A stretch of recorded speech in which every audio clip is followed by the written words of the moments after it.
स्वागत है आपका चैनल सरल ऑनलाइन पर। तो आज हम कर रहे हैं क्लास 12th का अध्याय 2 है स्थिर वैद्युत विभव तथा धारिता। तो अब इस चैप्टर के हम एनसीईआरटी के अभ्यास के जो प्रश्न हैं आपके, तो सारे प्रश्नों का हल हम इसी एक वीडियो में करेंगे। तो चलिए शुरू करते हैं। पहला क्वेश्चन हमको दिया हुआ है कि 5 गुणा 10 की घात -8 कूलम तथा 3 गुणा 10 की घात -8 कूलम के दो आवेश 16 सेंटीमीटर की दूरी पर रखे गए हैं।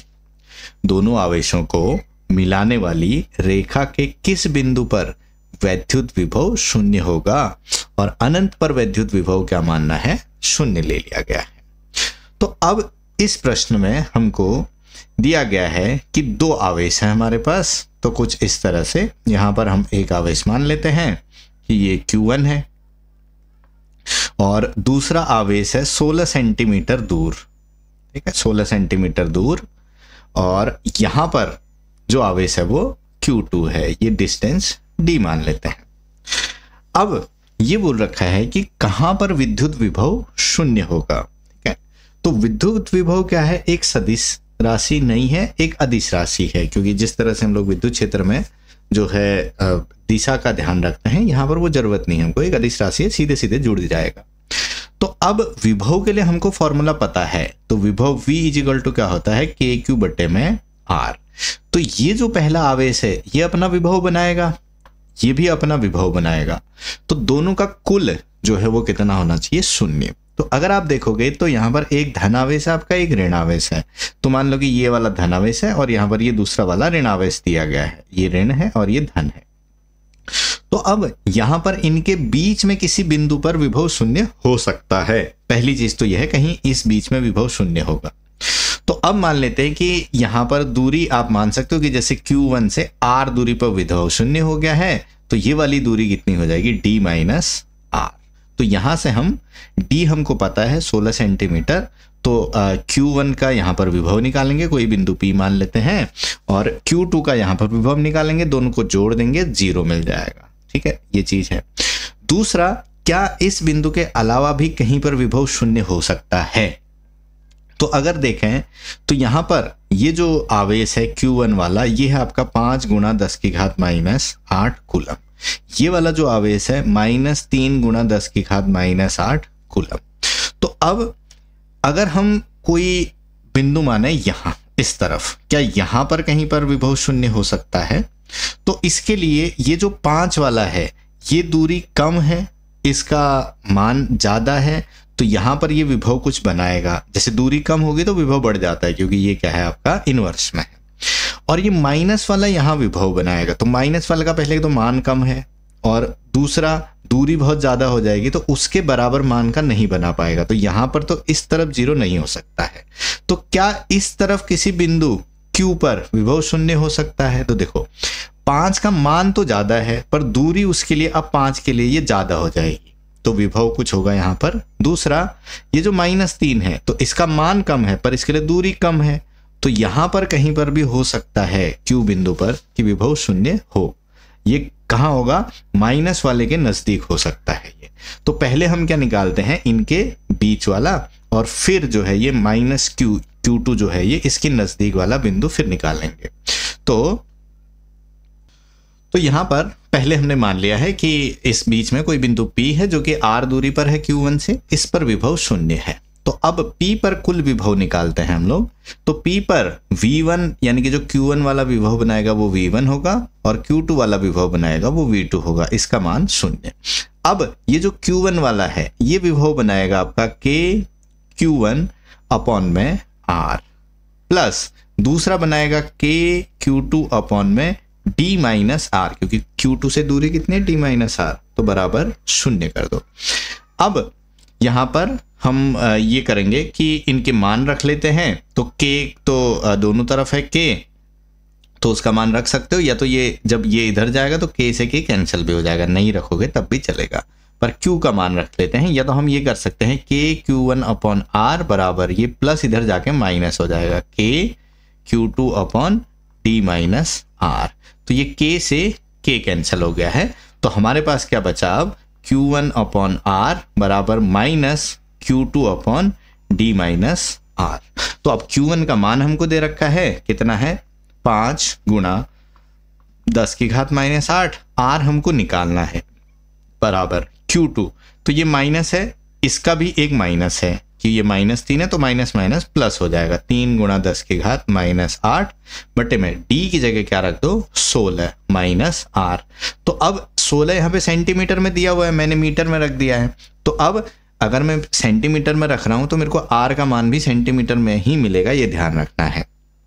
तो अब ये 10 की घात माइनस 8 से 10 की घात माइनस 8 कट हो गया, तो ये गुणा कर दो क्रॉस में, तो ये हो जाएगा 5 16 माइनस R बराबर 3R।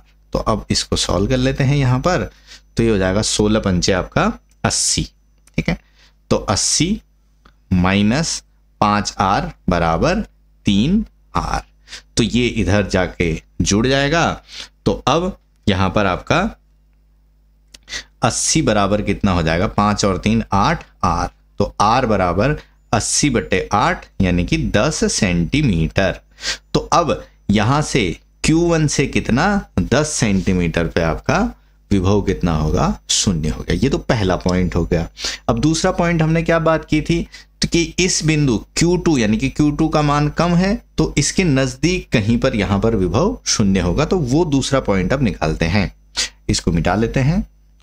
तो अब हमने यहाँ पर मान लिया है कि ये जो Q2 है इसके पास यहाँ पर कोई Q बिंदु है R दूरी पर, यहाँ पर विभव 0 है। तो यहाँ पर पहला वाला जो Q1 है ये कितना विभव बनाएगा, तो KQ1 अपॉन में दूरी ये क्या हो जाएगी D प्लस R, यहाँ पर आया D plus R plus KQ2 बटे में R इजिकल टू 0, ये माइनस सामने चला जाएगा, तो ये हो जाएगा KQ1 upon D plus R is equal to minus KQ2 upon में R। तो K से K कट हो गया। तो अब Q1 Q2 का मान रख लेंगे यहाँ पर, तो ये हो जाएगा Q1 5 गुणा 10 की घात माइनस 8 बटे में D प्लस R बराबर, यहाँ हो जाएगा आपका माइनस, यहाँ पर है एक और माइनस क्योंकि ये 3 माइनस में है, तो 3 गुणा 10 की घात माइनस 8 बटे में R।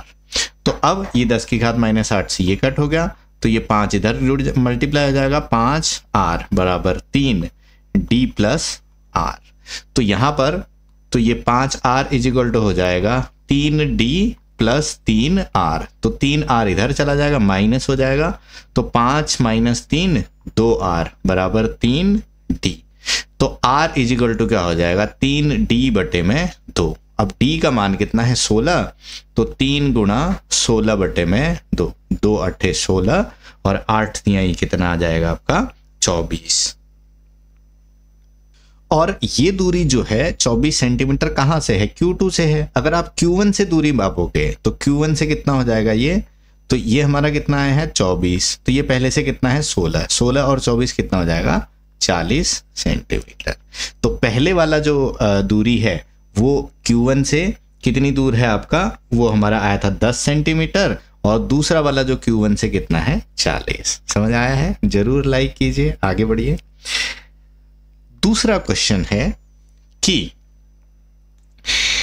10 सेंटीमीटर भुजा वाले एक समषटभुज के प्रत्येक शीर्ष पर 5 माइक्रोकूलम का आवेश है, तो षटभुज के केंद्र पर विभव कलित कीजिए। पहले चित्र बना लेते हैं। तो इस तरह से हमको एक षटभुज दे रखा है जिसकी हर एक भुजा जो है ये 10 सेंटीमीटर है। तो षटभुज क्या है आपका, समषटभुज है, सारी भुजाएं बराबर हैं। तो समषटभुज जो है वो 6 1 2 3 4 5 6 समबाहु त्रिभुजों से बना हुआ है। तो अगर आप देखोगे ये 10 सेंटीमीटर है, तो यहां से यहां तक आपका कितना होगा, ये 10 सेंटीमीटर, तो ये भी कितना होगा 10। तो हर एक शीर्ष आपका केंद्र से 10 सेंटीमीटर की दूरी पर है, और हर एक आवेश Q कितना है आपका 5 माइक्रोकूलम। तो हम किसी एक का यहां पर विभव निकाल लेंगे और 6 से गुणा कर देंगे, क्योंकि 6 है तो इसमें सीधे जोड़ना ही है, कोई दिशा की जरूरत नहीं है।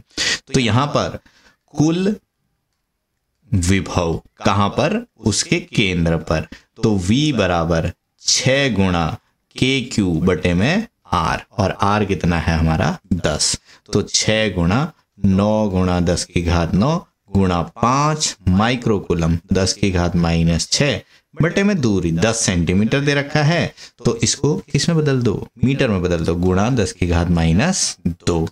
तो इसको गुणा कर लेंगे और इसका जो आंसर होगा ये आपका आ जाएगा 2.7 गुणा 10 की घात 6 वोल्ट। अगला प्रश्न है अब इसमें तीसरा, 6 सेंटीमीटर की दूरी पर अवस्थित दो बिंदुओं ए एवं बी पर दो आवेश हैं, एक 2 माइक्रोकूलम एक -2 माइक्रोकूलम रखे गए हैं, तो निकाय के समविभव पृष्ठ की पहचान करनी है। समविभव पृष्ठ कहां पर होगा और इस पृष्ठ के प्रत्येक बिंदु पर विद्युत क्षेत्र की क्या दिशा होगी ये भी बताना है। तो अब ये जो पहला सवाल था उसी के जैसा है। तो यहां पर दो आवेश दे रखे हैं, यहां पर +2 माइक्रोकूलम है और यहां पर क्या है आपका -2 माइक्रोकूलम। तो अब इनके बीच की दूरी कितनी है आपका 6 सेंटीमीटर। तो हमको बताना है कि कहां पर विभव जो है ये शून्य होगा। समविभव पृष्ठ जहां पर हर बिंदु पर विभव एक जैसा हो। तो अगर हम देखें कि यहां पर ये अपना विभव बना रहा है कुछ दूरी पर और ये भी अपना विभव बनाएगा, तो एक बिंदु ऐसा होगा जो इसके मध्य में, जहां पर देखो क्योंकि आवेश का मान दोनों का समान है, एक ऋण बना रहा है एक धन बना रहा है, तो समान अगर दूरी हम समान ले लें दोनों, ये 3 सेंटीमीटर और ये भी 3 सेंटीमीटर, तो यहां से तो यहां पर क्या होगा, ये धन का बनाएगा KQ बटे में 3 और ये KQ बटे में 3, तो दोनों बराबर होंगे तो 0 हो जाएगा। तो ये जो पूरा का जो पूरा पृष्ठ होगा, ठीक है, यहाँ पर ये जो पृष्ठ आपको दिखेगा इस तरह से, तो ये पृष्ठ पर हर एक बिंदु पर आवेश क्या होगा आपका 0। तो अब ऐसा पृष्ठ जहां पर हर बिंदु पर विभव एक जैसा है उसी को समविभव पृष्ठ बोलते हैं। तो यहाँ पर विभव 0 होगा। अब ये बोल रहा है कि यहाँ पर विद्युत क्षेत्र की दिशा, विद्युत क्षेत्र की दिशा हमेशा समविभव पृष्ठ के जो है परपेंडिकुलर होती है, लंबवत। तो यहाँ पर विद्युत क्षेत्र की दिशा आपकी क्या होगी, इस तरफ, क्योंकि यहाँ पर धनावेश है यहाँ ऋणावेश है, तो धन से ऋण की तरफ, तो यहाँ पर ये विद्युत क्षेत्र होगा। तो यहाँ पर जो आपका समविभव पृष्ठ होगा, तो दोनों आवेशों के मध्य में एक लंबवत पृष्ठ है जिस पर कि प्रत्येक बिंदु पर विभव आपका 0 है, वो होगा। अब यहाँ पर ये जो है ये पृष्ठ है आपका, तो यहाँ पर विद्युत क्षेत्र की जो दिशा होगी, तो ये पृष्ठ के लंबवत A से B की तरफ, तो ये आपका A है धन वाला और ऋण वाला B है, तो A से B की तरफ इसकी दिशा होगी। अगला प्रश्न अब इसमें चौथा, कि एक 12 सेंटीमीटर त्रिज्या वाले गोली चालक के पृष्ठ पर 1.6 गुणा 10 की घात -7 कूलम का आवेश एक रूप से वितरित है, एक समान रूप से वितरित है। तो गोले के अंदर, गोले के ठीक बाहर, गोले के केंद्र से 18 सेंटीमीटर पर विद्युत क्षेत्र क्या होगा ये निकालना है। तो अब यहाँ पर अगर हम लोग देखें, एक गोला हमको दिया गया है और इस गोले के अंदर, बाहर और पृष्ठ पर निकालना है। तो एक गोला बना लेते हैं। तो इस तरह से यहाँ एक गोला है, तो अब ये गोला एक चालक गोला है, तो चालक गोले को जो भी आवेश दिया जाता है तो वो क्या कहाँ चला जाता है, उसके पृष्ठ पर। तो इस तरह से इसके पूरे पृष्ठ में ये आवेश एक समान रूप से वितरित हो जाएगा। तो अब हमको क्या बोला गया है कि इसके अंदर, तो इसके अंदर अगर किसी बिंदु पर हम आवेश की बात करें तो आवेश अंदर 0 है। तो इसके अंदर अगर हम गाउसियन सरफेस बनाए, एक ठीक है गाउसियन पृष्ठ बनाए, तो उसके अंदर कोई भी आवेश नहीं है, अतः वहां पर विद्युत क्षेत्र क्या होगा 0। तो गोले के अंदर विद्युत क्षेत्र क्या होगा आपका 0 होगा। अब ठीक गोले के बाहर यानी कि गोले के सरफेस पर, तो इसकी जो त्रिज्या है उसको r मान लो। तो अब इस गोले के लिए हमने पढ़ा हुआ है विद्युत क्षेत्र क्या होता है, KQ बटे में कैपिटल R यानी कि इसका त्रिज्या। तो B वाला हम क्या निकाल रहे हैं, विद्युत क्षेत्र, B नहीं है E है। तो E क्या होता है आपका KQ बटे में R इसकी आपकी त्रिज्या है। तो ये हमको दे रखा है, तो K का मान हमको दिया है 9 गुणा 10 की घात 9 गुणा Q हमको दे रखा है 1.6 गुणा 10 की घात -7 बटे में KQ बटे R² होता है यार, इतना तो याद रखो 12 गुणा 10 की घात -2 का वर्ग।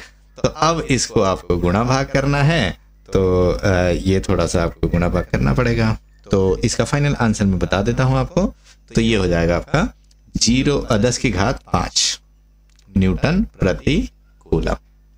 सी वाला है कि इस गोले के केंद्र से 18 सेंटीमीटर दूर, तो केंद्र से कहीं यहां पर 18 सेंटीमीटर दूर, तो ये दूरी r हो गई, स्मॉल r। तो इसके लिए विद्युत क्षेत्र का सीधा फॉर्मूला हमको याद रखना है, इसके KQ बटे में r का वर्ग है। तो KQ बटे r का K हमको पता है 9 × 10⁹, Q हमको दिया हुआ 1.6 × 10⁻⁷। अब r 18 सेंटीमीटर है, 10⁻⁻2 से गुणा करेंगे तो मीटर बन जाएगा, इसका वर्ग। और इसको हम लोग सॉल्व करेंगे तो ये आएगा हमारा 4.4 गुणा 10⁴ न्यूटन प्रति कूलम। अगला प्रश्न है इसमें 5वां। तो 5वां प्रश्न बोल रहा है कि एक समांतर पट्टिका संधारित्र, समांतर पट्टिका मतलब समांतर प्लेट वाला कैपेसिटर जिसमें आमने सामने 2 प्लेट लगी होंगी, तो जिसकी पट्टिकाओं के बीच वायु है की धारिता दे रखी है हमको 8 पिको फैराड। 1 पिको यानी कि 10⁻12 फैराड होता है। यदि पट्टिकाओं के बीच की दूरी को आधा कर दिया जाए और इसके बीच के स्थान में 6 परावैद्युत का एक पदार्थ भर दिया जाए तो इसकी धारिता क्या होगी। तो देखिए, अब जो फॉर्मूला होता है इसका धारिता का C = ε0 A/d होता है। अगर आप कोई परावैद्युत पदार्थ इसके बीच में भर दो तो क्या हो जाता है, C' = K × ε0 A/d, यह हो जाता है। तो अब हमको क्या दिया है यहां पर कि पहले तो स्टार्टिंग में जो इसका धारिता है वो 8 पिको फैराड है, यानी कि ε0 A/d किसके बराबर है, 8 पिको फैराड के बराबर है। अब बाद में इसमें एक तो परावैद्युत भर दिया गया है 6 का, तो वो K का हम मान रख लेंगे और इनके बीच की दूरी को क्या कर दिया, आधा कर दिया, d/2 हो गया है ये। तो अब जो है K की जगह हमने रख दिया 6 और ε0 A बटे में d, और ये जो d है ये ऊपर ये 2 है, ये सबसे ऊपर आ जाएगा, तो t 2 यहाँ पे गुणा हो गया, 6 दूनी 12, तो ये हो जाएगा 12 ε0 A/d, ये C' हो गया आपका। अब ε0 A/d तो हमको पता 8 के बराबर है, तो 12 × 8 पिको फैराड, 12×8 = 96 पिको फैराड हो गया। अगला प्रश्न है अब 6ठा। 9 पिको फैराड धारिता वाले 3 संधारित्रों को श्रेणी क्रम में जोड़ा गया है, तो संयोजन की कुल धारिता। तो अब ये तो आसान सा सवाल है, तो तो अगर हम श्रेणी क्रम में जोड़ते हैं तो इसके लिए 1/C इक्विवेलेंट क्या है, 1/C1 plus 1/C2 plus 1/C3। तो अब इसको हम सॉल्व करेंगे तो ये हो जाएगा हमारा 1/9 प्लस 1/9 प्लस 1/9, तो ये 9 कॉमन हो जाएगा, 3/9 हो गया, और 9 यानी कि ये क्या आया हमारा 1/C इक्विवेलेंट। तो C इक्विवेलेंट यानी इसका उल्टा कर दो, तो C इक्विवेलेंट क्या हो जाएगा 9/3, तो 3 × 3 = 9, तो 3 पिको दिया हुआ है, तो पिको फैराड, तो 3 पिको फैराड क्या आ गया इसका कॉम्बिनेशन। तो अब ये बोल रहा है कि यदि इस संयोजन को 120 वोल्ट के संभरण से जोड़ दिया जाता है, यानी कि यही जो 3 कैपेसिटर हैं हमारे श्रेणी में लगे हुए, तो इनको अब जोड़ दिया जाता है किससे, एक सप्लाई के साथ, जो कि कितना है 120 वोल्ट है, ये 120 वोल्ट। तो अब 120 वोल्ट से जोड़ दिया गया है, ये C1 है, ये C2 है, C3 है, हालांकि तीनों का मान एक ही जैसा है। तो प्रत्येक संधारित्र में क्या विभव का अंतर होगा, तो अब तीनों क्योंकि एक ही जैसे हैं, तो 120 ये विभव तीनों में बढ़ जाएगा, तो बराबर बराबर बढ़ जाएगा, क्योंकि तीनों की धारिता एक जैसी है, धारिता एक समान है। तो ये हो जाएगा आपका 120 है, बट्टे में 3 कर देंगे 40 वोल्ट। तो सबके जो है 40-40 बढ़ जाएगा। नहीं तो आप इस तरह से भी निकाल सकते हो कि आपने ये निकाल लिया है तो यहाँ पर आवेश निकाल लो, क्योंकि आवेश तो सब में बराबर हो जाएगा। तो आवेश निकाल लिया आपने, तो आवेश कैसे निकालोगे? Q = CV से आप आवेश निकाल लोगे। तो अब जब आपको Q मिल गया है कि अब Q तो सब में समान होगा, जितना यहाँ पर Q है इधर भी Q है इधर भी Q है, तो अब हमको निकालना है V कितना है। तो V1 = क्या हो जाएगा? Q/C, C1। ऐसे ही यहाँ पर Q/C2, Q/C3। तो ये जो है हम निकाल सकते हैं ऐसे भी, और बाकी हमको पता है सीधे विभव जो है वो एक समान रूप से बढ़ जाएगा, क्योंकि तीनों का जो है धारिता एक जैसी है। अगला प्रश्न है 7वां। 2 पिकोफैराड, 3 पिकोफैराड, 4 पिकोफैराड धारिता वाले 3 संधारित्र क्रमशः पार्श्व क्रम में यानी कि समांतर में जोड़े गए हैं, तो कुल धारिता क्या होगी? तो ये भी एकदम आसान सा है।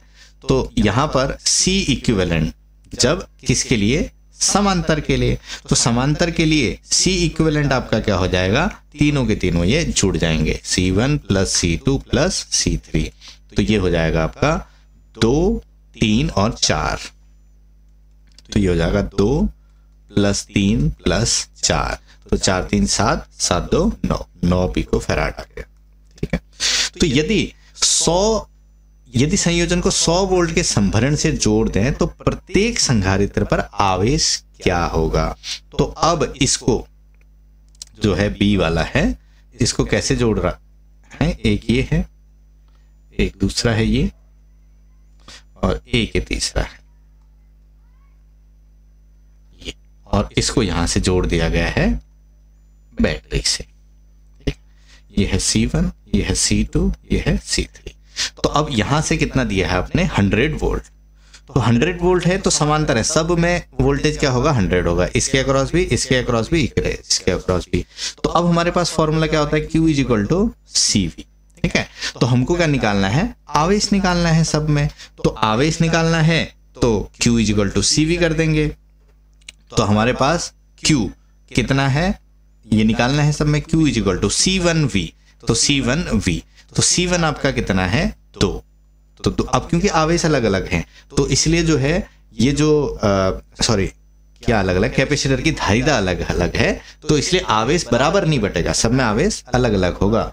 तो C1V, हाँ V सबके लिए सेम है। तो 2 कितना है? पिकोफैराड गुणा वोल्टेज कितना है? 100। तो 100 गुणा 2, 200 पिको फैराड नहीं आएगा, कूलम। ठीक है। हम इसको लिख सकते हैं 200 गुणा 10⁻⁻12 कूलम, और यहां पर से ये 2 चला गया तो ये कितना हो जाएगा? 2 गुणा 10⁻−10 आप लिख सकते हो। तो Q1 ये है, Q1। तो ये हो जाएगा 2 गुणा 10⁻−10 कूलम। इसी तरह से यहां पर Q2, ये Q1 है, ये Q2 है, ये Q3 है। तो Q2 क्या हो जाएगा आपका? C2V, V क्योंकि सबके लिए सेम है। तो C2 कितना है आपका? 3 गुणा 10⁻12 गुणा 100। तो ये हो जाएगा आपका 3 गुणा 10⁻10 कूलम। इसी तरह से Q3 ये हो जाएगा C3V। तो C3 कितना है? 4 गुणा 10⁻12 गुणा 100। तो ये आपका आएगा 4। तो 4 गुणा 10⁻10 कूलम। तो इस तरह से हमने अलग अलग में आवेश निकाल सकते हैं। अगला प्रश्न है 8वां। पट्टिकाओं के बीच वायु वाले एक समांतर पट्टिका संधारित्र की प्रत्येक पट्टिका का क्षेत्रफल हमको दिया है 6 गुणा 10⁻³ मीटर स्क्वायर तथा उनके बीच की दूरी दे रखी है 3 mm। संधारित्र की धारिता परिकलित कीजिए। तो धारिता का फॉर्मूला याद करना है, C = ε0A/d। तो अब ε0 का मान हमको पता है कितना होता है? 8.85 गुणा 10⁻12 गुणा क्षेत्रफल हमको दे रखा है 6 गुणा 10⁻³ बटे में दूरी, डी क्या होता है? उनके बीच की दूरी। ये 3 mm दे रखी है, तो mm को मीटर में 3 गुणा 10⁻³ और इसको हम सॉल्व कर लेंगे तो ये हो जाएगा आपका 17.71 गुणा 10 की घात -12 फैराड। 10 की घात -12 को पिको फैराड लिख सकते हो। 17.71 पिको फैराड, ये आ गया आपका धारिता। अब अगर इसको 100 वोल्ट से एक सप्लाई से जोड़ दिया जाता है बैटरी से, तो प्रत्येक पर कितना आवेश होगा? तो Q = होता है CV। तो C आपका कितना है? C हमने निकाल रखा है 17.71 गुणा 10 की घात -12 गुणा 100, तो ये हो जाएगा 17.71 गुणा, ये 10 की घात 2 है, 10 की घात -12 है, तो 10 की घात -10 कूलम। तो इतना आवेश हो जाएगा प्रत्येक पट्टी पर। जरूर लाइक कीजिए, समझ आ रहा है तो आगे बढ़ते जाइए। और 9वां प्रश्न देखिए। अब 9वां प्रश्न क्या बोल रहा है कि पिछला जो क्वेश्चन हमने किया है उसमें दिए गए संधारित्र पट्टियों के बीच यदि 3 mm मोटी अभ्रक की एक शीट और जिसका परावैद्युतांक कितना है 6 रख दिया जाता है, तो स्पष्ट कीजिए क्या होगा जब विभव संभरण जुड़ा ही है, विभव उसमें जुड़ा ही है, और दूसरा अगर संभरण हटा दिया जाए तो अब यहां पर 2 चीजें दे रखी हैं। एक तो जो है ये इनके बीच में एक पट्टी को डाल दिया जाता है, ये हमारे पास जो संधारित्र है, तो इसका हमने कैपेसिटेंस पहले से निकाल रखा है C, और अब जो है यहाँ पर एक पट्टी यहाँ पर डाल दी गई है जिसका K दे रखा है हमको 6। तो अब जो नया जो कैपेसिटेंस यानी कि इनके बीच का संधारित्र का धारिता जो हो जाएगी उसको हम C' मान लेते हैं, नई धारिता। तो धारिता जो हो जाएगी C' बराबर K टाइम्स C। तो K दिया है 6 गुणा, और जो हमने पहले निकाल रखा है वो कितना है आपका 17.7 पिको फैराड। 17.7 pico farad. तो इसको गुणा करेंगे तो ये लगभग हमारा आएगा 106 पिको फैराड के बराबर, 106 पिको फैराड के बराबर आएगा। तो अब ये फर्क नहीं पड़ता है कि आपने उसको सप्लाई से जोड़ के रखा है या नहीं जोड़ के रखा हुआ है, जो इसकी धारिता है ये तो 106 पिको फैराड हो जाएगी। तो अब पहली वाली चीज क्या बोल रहा है A, तो A क्या बोल रहा है कि ये जुड़ा हुआ ही है और इसकी धारिता बढ़ गई है। तो धारिता बढ़ेगी तो क्या होता है, देखो ये वैसा ही है जैसा कि मान लो कि आपने एक नल है जिसमें से पानी आ रहा है, ठीक है, पानी आ रहा है, और आपने एक बाल्टी यहाँ पे रखी गई है, ठीक है। अब पहले जब ये नल खुला है, यानी कि ये आपका क्या है सप्लाई है, नल खुला है तो ये बाल्टी पूरी भर चुकी है। अब पूरी भर गई है तो ये जो बाल्टी में जो पानी भरा है ये आवेश है, ये Q मान लो आप, ठीक है। अब आपने क्या किया कि इसकी जो धारिता है, इसकी कैपेसिटी है, इसको बढ़ा दिया गया है। तो बढ़ा दिया तो कैपेसिटी जैसे ही बढ़ाएंगे इसकी, तो मान लो कि कैपेसिटी हमने इसकी बढ़ा दी है, इसको थोड़ा सा बड़ा कर दिया है, इस तरह से बड़ा कर दिया, ठीक है। तो बड़ा कर दिया तो वापस से पानी इतना ही भर जाएगा, इसी लेवल तक वापस से भर जाएगा। पर अब क्या है, पानी ज्यादा भर गया है, ठीक है, ये एक्स्ट्रा भर गया है, तो आवेश क्या हो जाएगा, इसका बढ़ जाएगा। पर क्योंकि यहां पर ये जुड़ा हुआ है इससे धारिता के साथ, इस वोल्टेज के साथ, तो विभव तो उतना ही हो रहेगा, ठीक है, विभव उतना ही रहेगा, उतनी हाइट तक पानी भरेगा, पर आवेश ज्यादा हो जाएगा, ठीक है। तो अब आवेश कितना हो जाएगा इसका, यदि तो यहां पर अगर ये जुड़ा हुआ है इस बैटरी से तो वोल्टेज तो उतना ही रहेगा, यानी कि 100 वोल्ट ही रहेगा, क्योंकि 100 वोल्ट से जोड़ रखा है। तो अब आवेश, तो पहले जो आवेश था हमने ये पहले निकाल रखा है, इससे पहले वाले क्वेश्चन में कितना है ये CV, और ये हमारा आया था 17.7 गुणा 10 की घात -10 कूलम। अब ये डालने के बाद जो आवेश हो जाएगा उसकी हम बात कर रहे हैं। तो बाद में आवेश, तो आवेश अब बढ़ गया है, तो अब आवेश Q2, तो Q2 क्या हो जाएगा C'V। तो C' कितना है, C' हमने निकाला हुआ है 106 गुणा 10 की घात -12, और वोल्टेज कितना है आपका 100, तो ये हो जाएगा 106 गुणा 10 की घात माइनस 10 कूलम, इतना। तो आवेश अब बढ़ गया है, तो पहले कितना था, ये 17.7 था, 10 की घात माइनस 10 है ये, तो पहले 17.7 था, अब कितना हो गया 106 हो गया है, तो आवेश इतना बढ़ गया है। ठीक है, ये कब है, जब ये बैटरी जुड़ी हुई है, यानी कि पानी आ रहा है। अब दूसरा बोल रहा है कि संभरण को हटा दिया जाता है, तब क्या होगा, तो उसके लिए भी हम सेम यही एग्जांपल लेते हैं, इसको मिटा लेते हैं यहाँ पर। सी डैश तो उतना ही रहेगा, ये जो इसका जो धारिता है ये उतनी ही रहेगी, इस पे फर्क नहीं पड़ेगा कि आपने बैटरी को जोड़ के रखा हुआ है या नहीं जोड़ के रखा हुआ है, तो ये उतना ही रहेगा। तो अब इस क्वेश्चन को दूसरे को समझिए कि मान लो कि पहले ये हमारे पास एक बाल्टी थी यहाँ पर, और ये बाल्टी में हमने यहाँ पे नल था और नल खोल के रखा हुआ था, ये बाल्टी यहाँ तक भर गई है पूरी, तो इसकी जो ऊंचाई है ये विभव है, और इसके अंदर जो पानी है ये क्या है, आवेश है। तो अब हमने क्या कर दिया है, नल को कर दिया है बंद, ठीक है, दूसरे में नल बंद हो गया है, अब यहाँ से कोई पानी नहीं आ रहा है। तो अब बाल्टी को हमने बड़ा कर दिया है, इसकी जो है कैपेसिटी बढ़ा दी है, तो बढ़ा दी है, अब ज्यादा पानी तो आ नहीं रहा है, तो पानी क्या करेगा, इसकी हाइट को कम हो जाएगी, अब पानी ऐसे नीचे गिर जाएगा। ठीक है, तो अब आपका जो विभव है ये कम हो गया है, जबकि आवेश उतना ही है, बस आवेश उतना ही है, तो विभव कम हो गया है। तो यहां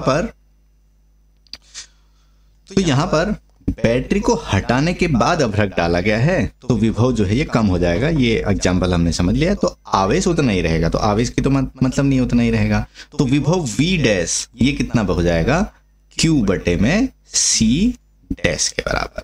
तो अब Q पहले कितना था, तो ये था आपका 17.7 गुणा 10 की घात माइनस 10 और बटे में 106, तो 106 पिको फैराड 10 की घात माइनस 12, तो V डैश इसको सॉल्व करेंगे तो ये हमारा आएगा 16.7 वोल्ट। तो 100 वोल्ट से सीधा कितना हो गया है, 16.7 वोल्ट, यानी कि वोल्टेज आपका कम हो गया है। अब अगला प्रश्न है 10वां कि 12 पिको फैराड का एक संधारित्र 50 वोल्ट की बैटरी से जुड़ा हुआ है, संधारित्र में कितनी स्थिर वैद्युत ऊर्जा संचित होगी ये हमको निकालना है। तो वैद्युत ऊर्जा ये होती है आपका हाफ CV², ये तो फॉर्मूला है, ये आपको सीधे ही याद करना है। तो ये हो जाएगा हाफ C आपको दे रखा है 12 गुणा 10 की घात माइनस 12 पिको फैराड है, V का वर्ग यानी कि 50 का वर्ग। तो इसको हम लोग सॉल्व कर लेंगे, तो ये आपका आ जाएगा 1.5 गुणा 10 की घात माइनस 8, क्योंकि ऊर्जा है तो इसलिए क्या होगी ये जूल। अगला प्रश्न है अब इसमें 11वां, तो 200 वोल्ट संभरण यानी कि सप्लाई यानी कि बैटरी के एक 600 पिको फैराड के संधारित्र को आवेशित किया जाता है। ठीक है, एक 600 पिको फैराड का कैपेसिटर है, संधारित्र है, इसको 200 वोल्ट से चार्ज करते हैं। ठीक है, तो चार्ज करेंगे तो इस पे आवेश आ जाएगा, फिर इसको संभरण से वियोजित कर देते हैं। ठीक है, फिर बैटरी हटा दी हमने, तथा एक अन्य 600 पिको फैराड वाले अनावेशित संधारित्र से जोड़ देते हैं। तो इस प्रक्रिया में कितनी ऊर्जा का ह्रास होगा ये बताना है हमको। तो अब पहले जो है सिर्फ और सिर्फ हमारा एक ही कैपेसिटर है, तो एक कैपेसिटर है यहां पर ये, तो इसको जोड़ा गया है हमारे पास इसके साथ 200 वोल्ट के साथ, 200 वोल्ट और यहां पर कैपेसिटर C है आपका 600 पिको फैराड। तो यहां पर उसकी ऊर्जा निकाल लेते हैं पहले U1, तो ये कितना हो जाएगा हाफ CV²। तो U1 इज इक्वल टू क्या हो जाएगा, हाफ गुणा C कितना है आपका 600 गुणा 10 की घात माइनस 12 गुणा 200 का वर्ग, 200 का वर्ग, ये 200 अलग है भाई, तो इसको सॉल्व करो, ये U1 आपका आ जाएगा 1.2 गुणा 10 की घात माइनस 5, 10 की घात माइनस 5 जूल। ठीक है, अब इसके बाद क्या बोल रहा है कि इसके साथ अब ये बैटरी हटा दो, इसके साथ इसी के जैसा एक और कैपेसिटर लगा दो इधर, ये C है, ये भी C है। तो अब कैपेसिटेंस जो है बदल गया है। तो कैपेसिटेंस कितना हो गया है अब? C equivalent. तो वो क्योंकि ये दोनों क्या है, समांतर में है, तो 1/C equivalent is equal to 1/C plus 1/C। तो ये हो जाएगा 2/C। तो C इक्विवेलेंट कितना आ जाएगा? C बटे में 2। और C कितना है हमारा? 600 पिको फैराड बटे में 2। तो कितना आया आपका? 300 पिको फैराड। और वोल्टेज कितना है? इसके पास तो वोल्टेज है नहीं, सिर्फ इसी के पास है 200। तो अब ऊर्जा U2 मान लो, तो कितना आ जाएगा? Half C equivalent V square. तो ये हो जाएगा हाफ इंटू C इक्विवेलेंट कितना है? 300 गुणा 10 की घात -12 पिको फैराड है, गुणा V का स्क्वायर, तो 200 का वर्ग। तो U2 आपका आ जाएगा, ये है 0.6 गुणा 10 की घात -5 जूल। तो अब पहले ऊर्जा कितनी थी इसके पास? 1.2 गुणा 10 की घात -5। अब कितनी होगी? 0.6। तो कितना ऊर्जा का ह्रास हुआ, यानी कि कितना लॉस हुई है? ऊर्जा का ह्रास। तो माइनस कर दो, तो U1 माइनस U2, क्योंकि बाद में कम हो गई है। तो 1.2 गुणा 10 की घात -5 माइनस 0.6 गुणा 10 की घात -5। तो अब आप देखोगे 10 की घात -5 कॉमन है, तो वो चला जाएगा कॉमन, और 1.2 में से 0.6 गया, तो कितना बचा आपका? 0.6 गुणा 10 की घात -5 जूल। आप इसको ये भी लिख सकते हो 6 गुणा 10 की घात -6 जूल। तो ये हुआ है ऊर्जा का लॉस। ठीक है, तो इस तरह से हमने ये कर लिया है। होप आपको सारे क्वेश्चन अच्छे से समझ में आए होंगे। लाइक कीजिए, सब्सक्राइब कीजिए और कमेंट कीजिए, और मिलते हैं अगले वीडियो में। धन्यवाद।